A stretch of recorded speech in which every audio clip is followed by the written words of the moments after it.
আজ আমি চিকেনের ঝোল করবো আর রুটি করব, তাই একটু চিকেনটা মেখে রেখে দিই। একটু হলুদ দিয়ে দিলাম, এটা দেবো কাশ্মীরি লঙ্কার গুঁড়ো 2 চামচ দিয়ে দিলাম। এখানে একটু গোলমরিচের গুঁড়ো দিয়ে দেবো, একটু নুনও দিয়ে দিলাম,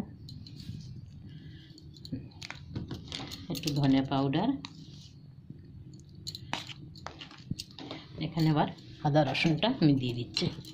আদা আর রসুন একসাথেই বেটেছি 2 চামচ, 1.5 চামচ হলো বাটার পরে। তাহলে এটা দিয়ে দিলাম। এখানে আমার 3 চামচ দই আছে, মেপে রেখেছি।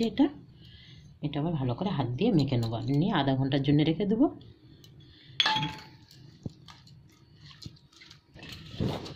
এটা আমার মাখা হয়ে গেছে, এবার রেখে দিলাম আধা ঘন্টার জন্যে।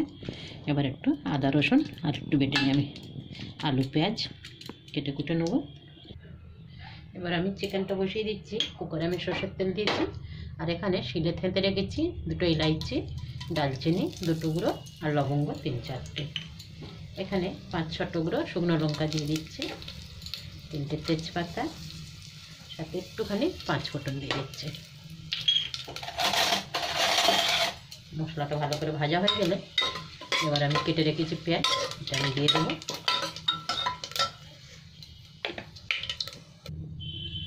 পেঁয়াজ কেটে রেখেছি 2 বড় সাইজের, এই পেঁয়াজগুলো দিয়ে দিলাম।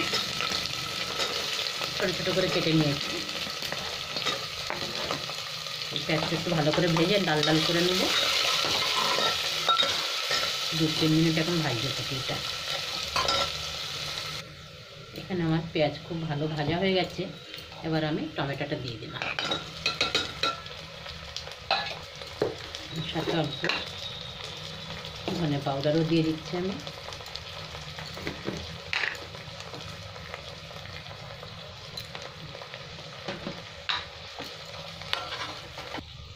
এখানে আমি আবার চিকেনগুলো দিয়ে দেবো।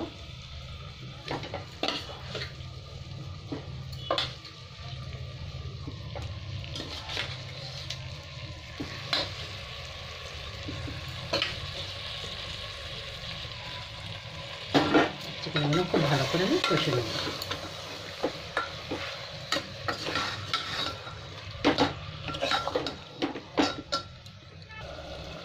চিকেনটা আমার তেল ছেড়ে দিয়েছে। এবার আমি কটা কাঁচা লঙ্কা দিয়ে দিলাম, কটা আলু দিয়ে দিলাম।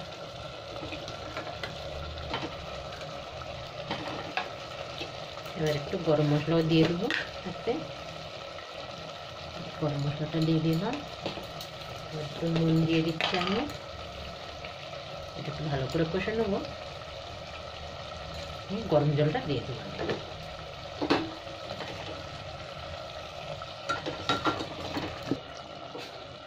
এখানে এবার আমি গরম জল দিয়ে দিলাম 1 বাটি। আমার একটু ঝোল ঝোল হবে চিকেনটা, সাথে রুটি দিয়েও তো খাবে। ঘন হয়ে যাবে। আলু 2টো ভেঙে দেবো লাস্টে। এবার আমি ঢাকা দেবো, সাথে 1 ঢাকন আমি কেওড়া জল দিয়ে দিলাম। এতে দিলে খুব সুন্দর একটা সেন্ট আসে, বিরিয়ানি একটা সেন্ট ভাব আসে। এবার যত করে ঢাকুন দাও। এবার আমি কুকারটা খুলে দেখাচ্ছি। সুন্দর একটা সেন্ট আসছে। চিকেনটা একদম সেদ্ধ হয়ে গেছে, ছেড়ে গেছে। আলুও সেদ্ধ, বা একটা সেটাই খুব ভালো হয়েছে। এবার আমি ভেজে নেবো।